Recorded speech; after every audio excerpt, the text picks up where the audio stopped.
Hola, ¿qué tal? ¿Cómo estás? Espero que tú y tu familia se encuentren súper bien en esta cuarentena.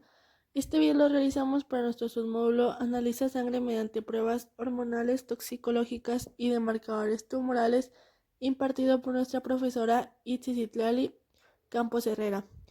Este proyecto lo realizamos en equipo. Los nombres de mi equipo te estarán apareciendo en la pantalla. El objetivo de este video es juntar todos los conocimientos previamente aprendidos durante este parcial. Fueron épocas muy difíciles en las que trabajamos en una modalidad muy distinta a la que estábamos acostumbrados, pero el esfuerzo se puso y el objetivo se logró.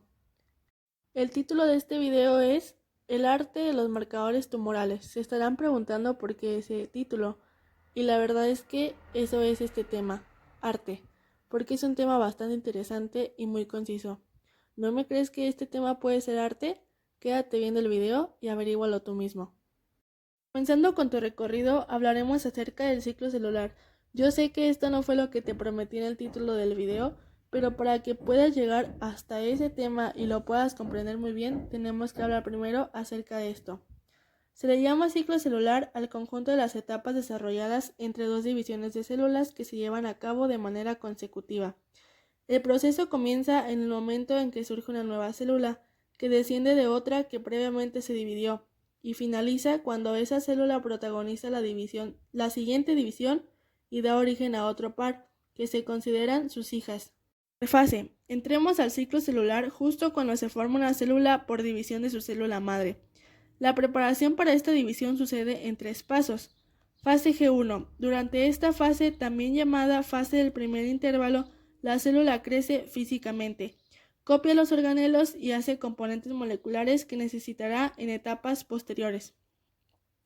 Fase S. En la fase S, la célula sintetiza una copia completa del ADN en su núcleo. También duplica una estructura de organización de microtúbulos llamada centrosoma. Los centrosomas ayudan a separar el ADN durante la fase M.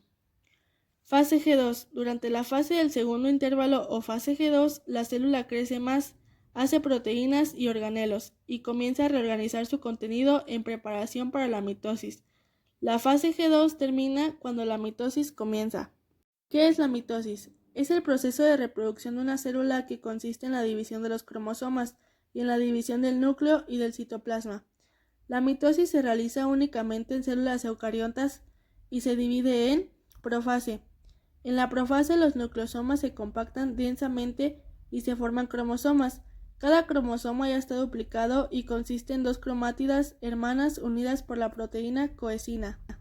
Prometafase. En la prometafase, la membrana nuclear se fragmenta, las proteínas se unen a los centrómeros y forman 2 cinetocoros, uno unido a cada cromátida.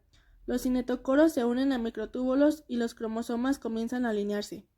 Metafase. En la metafase, los cinetocoros y microtúbulos en uso alinean a los cromosomas en la placa metafásica en dirección al núcleo. La célula se asegura de que en la transición a anafase las 2 copias de cada cromosoma se dirigen hacia centrosomas opuestos. Anafase. En la anafase se libera la coesina y las cromátidas hermanas se separan. Los cinetocoros remolcan a los cromosomas hermanos en dirección hacia los centrómeros opuestos, guiados por los microtúbulos del uso. Telofase. En la telofase se forman nuevas membranas nucleares a partir de la membrana nuclear parental. Los cromosomas se desempacan y los nucleosomas se extienden parcialmente. Citocinesis básicamente es la división de una célula en 2 células hijas, pero hablando en términos más profesionales, es un proceso que por lo general empieza con la telofase y técnicamente no es parte de la mitosis, sino que es un proceso complementario en el que la célula se divide en 2 para completar la división celular. Existen 2 partes en donde puede darse la citocinesis, que es en las células animales, en donde un anillo de proteína actina contrae la membrana celular en el plano medio en donde estaba la placa metafásica y divide a la célula en 2 células hijas, cada una con un solo núcleo. Y en células vegetales, donde se sintetiza una pared celular entre las 2 células hijas. La fase M termina al dividirse la célula en 2 y cada célula hija inicia un nuevo ciclo celular. Continuando, hablaremos acerca de la meiosis. La meiosis es un proceso de división celular a través del cual a partir de una célula diploide se forman 4 células haploides. Las células haploides son aquellas que contienen un solo juego de cromosomas. Los gametos o las células sexuales, es decir, los óvulos y los espermatozoides, son células haploides. Así pues, el objetivo de la meiosis es generar células sexuales. La meiosis se produce mediante un proceso de división celular de dos etapas, meiosis 1 y meiosis 2. Hablaremos acerca de las etapas de la meiosis 1. Profase 1. Los cromosomas se condensan y forman pares, se produce el entrecruzamiento y la recombinación genética, que permite el intercambio de partes de cadenas de ADN que dan lugar a un nuevo material genético. Metafase 1. Los pares homólogos se alinean en la placa metafásica para que se produzca la separación. Anafase 1. Los cromosomas se separan moviéndose a extremos opuestos de las células, mientras que las cromátidas hermanas permanecen juntas. Telofase 1. Se forman las células haploides. Cada cromosoma tendrá dos cromátidas hermanas que ya no serán iguales entre sí. Meiosis 2. También llamada fase duplicativa. Es la etapa en la que se separan las cromátidas, produciendo un par de células hijas que contiene cada una 23 cromosomas y donde cada cromosoma tiene a su vez una sola cromátida. Profase 2. Los cromosomas se condensan. Metafase 2. Los cromosomas se alinean en la placa metafásica. Anafase 2. Las cromátidas hermanas se separan en extremos opuestos de la célula. Telofase 2. Los gametos recién formados son haploides. Cada cromosoma tiene solo una cromátida y el producto final de la meiosis son espermatozoides u óvulos. Le llamamos regulación celular al conjunto de procesos que ocurren durante el ciclo celular. Estos llevan un orden y supervisión estrictos. Dentro de la célula hay señales provenientes del medio y algunos controladores que se encargan de dirigir este proceso en las distintas fases del ciclo celular. El control interno de la célula está a cargo de proteínas que se encargan de activar o inhibir otras proteínas que son importantes durante el ciclo celular. Las proteínas más importantes durante este proceso son los complejos de CDK-ciclina y las familias CYP y NK4.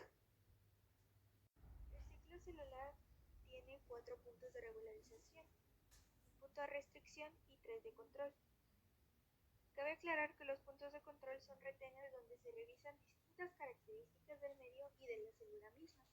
El primer punto se encarga de revisar las condiciones del medio. El segundo punto se encarga de promover la mitosis. Y el tercer punto se encarga de revisar que todos los cromosomas se hayan unido a los omitóticos. La fase S no tiene un punto de control como tal, sino que la apoptosis es el proceso de la muerte celular programada y tiene lugar durante las primeras etapas de desarrollo para eliminar las células innecesarias. Es un proceso sumamente ordenado. Cuando la célula muere, podría decirse que lo hace limpiamente sin dañar a sus células vecinas. Consiste en lo siguiente. El contenido de su citoplasma se condensa y reduce su tamaño. Se colapsa en el citoesqueleto, la membrana nuclear se destruye, el DNA se fragmenta y finalmente la superficie de la célula cambia de tal manera que puede ser reconocida por las células vecinas y macrófagos para ser fagocitada. El cáncer es una enfermedad genética causada por cambios en los genes que controlan la forma en que funcionan nuestras células, especialmente la forma en que crecen y se dividen. Las células humanas crecen y se dividen para formar nuevas células a medida que el cuerpo las necesita. Cuando células viejas mueren, células nuevas las reemplazan. Esto recibe el nombre de apoptosis, muerte celular programada. Y en el cáncer, este mecanismo está dañado. Las células no mueren y provoca que las células se repliquen sin parar. Cuando se replican sin parar, pasan sus mismos errores a sus células hijas y estas forman tejidos que están ocupando un espacio que no les corresponde. Estos tejidos son tumores primarios. Los tumores al crecer en cualquier sitio causan problemas. Las células se desplazan a otras partes del cuerpo. Esto recibe el nombre de metástasis. Las células se desplazan por medio del sistema linfático. El cáncer de mama comienza en los tejidos mamarios. Existen dos tipos, el carcinoma ductal y el carcinoma lobular. En México, hoy, este tipo de cáncer es la segunda causa de muerte de mujeres y cada año se detectan más de 23,000 nuevos casos de este padecimiento. Esta cifra, que representa 60 casos al día, tiene una cifra que ha alertado a las autoridades: 6,000 muertes anuales. El cáncer de pulmón comienza en los pulmones y generalmente se manifiesta en fumadores.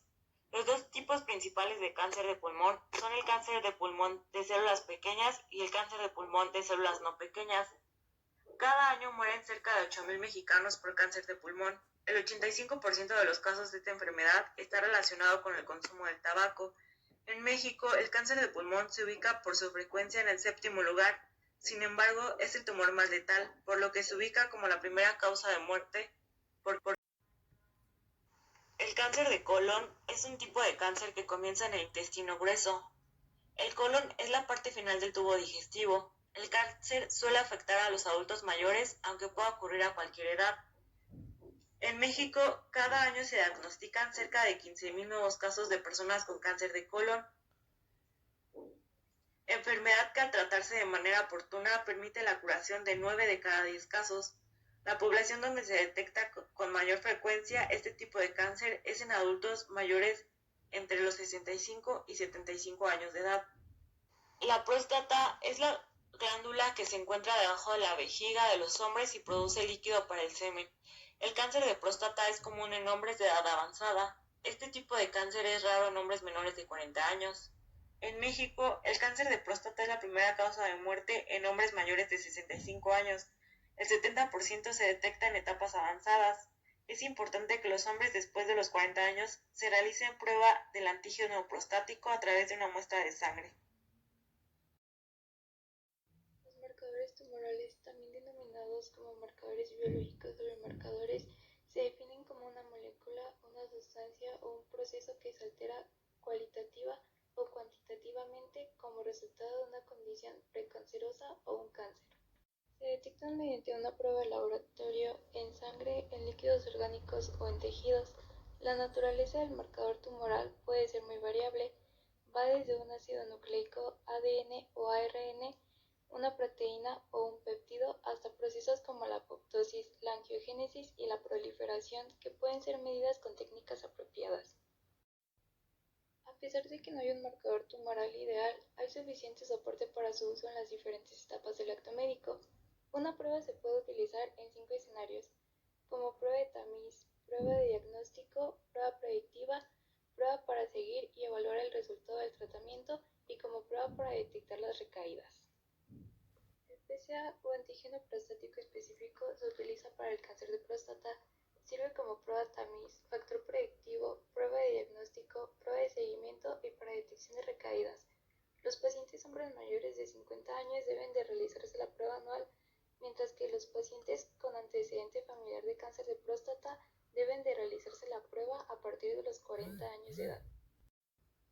El CEA o antígeno carcinoembriónico se utiliza para el cáncer de estómago, cáncer colorectal, cáncer de útero, cáncer de mama, cáncer de pulmón y cáncer de tiroides.